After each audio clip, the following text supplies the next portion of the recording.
What's up, YouTube? 2021 Toyota 4Runner. I'm going to show you how to reset the maintenance required light today. It's a pretty simple task.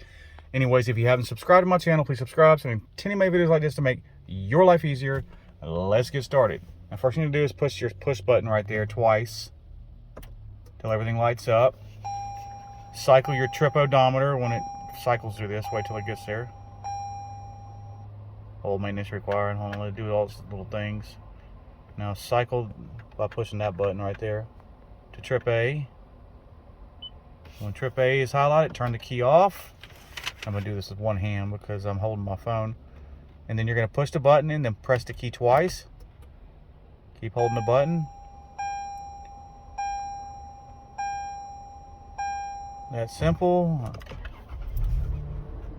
Start the car up, make sure it went away. It should have. Yep, I don't see nothing.